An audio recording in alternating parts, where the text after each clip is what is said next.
अब हम करते हैं कल्पित विधि से, और कल्पित विधि के अंदर देखना इस सवाल के अंदर मुझे गुणा करने की जरूरत पड़ेगी क्या? देखना ये सवाल और सिंपल हो जाएगा। देखिए कैसे करते हैं, कल्पित विधि से करेंगे तो यहाँ हम निकालेंगे सबसे पहले x, जैसा कि हमने पहले निकाला था। x कैसे निकाला था, इन दोनों को हमने जोड़ा था और 2 का भाग दिया था, जिसे हम बोलते हैं वर्ग चिन्ह। जोड़ के 2 का भाग देना है, तो इन दोनों को जोड़ेंगे कितना आंसर आ रहा था हमारे पास में 125 आ रहा था। अब इसको भी वापस जोड़ेंगे कितना आ गया। अब जोड़ना है तो क्या है इसमें, क्योंकि 50-50 का अंतर है तो हम फटाफट से इसको जोड़ लेते हैं। तो कितना आएगा यहाँ पे 175 हो जाएगा, इसमें फिर 50 जोड़ो कितना आएगा हमारे पास में 225 आ जाएगा, फिर करेंगे कितना आएगा हमारे पास में 275 आ जाएगा, और फिर जोड़ेंगे कितना हमारे पास में 325 आ जाएगा, इस तरह से ऐसा।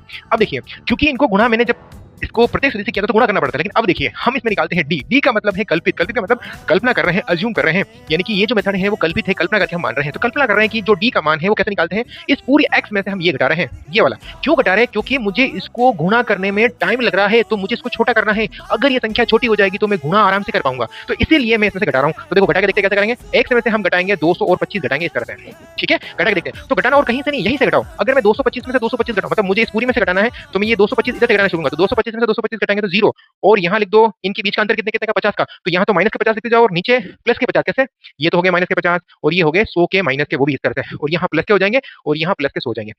आप चाहे तो घटा के भी दे सकते हैं।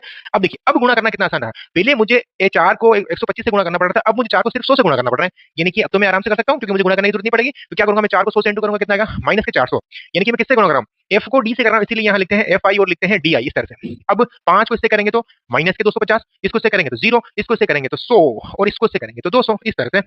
अब क्योंकि जैसे हमने यहाँ पे सिग्मा fx निकाला था, वैसे ही यहाँ पे क्या लेंगे, सिग्मा fi di निकालेंगे। तो अगर इन सबको जोड़ना है, जोड़ना भी कितना आसान है वो देखिए।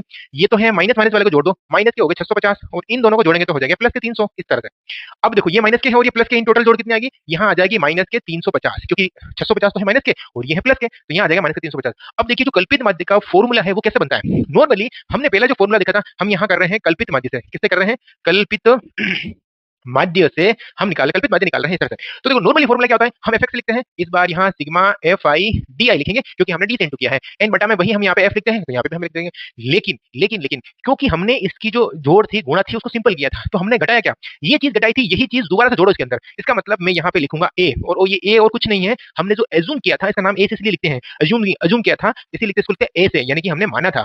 आगे देखिए यहाँ लिखते हैं बराबर करके। तो a कितना है हमारे पास में 225, तो यहाँ हम लिखेंगे 225 एंड फिर करेंगे प्लस, और इसकी जोड़ आ रही है माइनस के 350, और नीचे हमारे पास में आ रहा है 25, और देखो इसको हम ऐसे काटूंगा तो ये 14 बार कट जाएगा, और आंसर कितने आ रहे हैं, माइनस के आ रहे हैं। तो इसको थोड़ा सा आगे लिखता हूँ, यहाँ से तो आ रहे हैं 225 एंड माइनस के 14, इसके आंसर आ जाएंगे 211, जैसा कि पीछे वाले विधि से भी आ रहा था।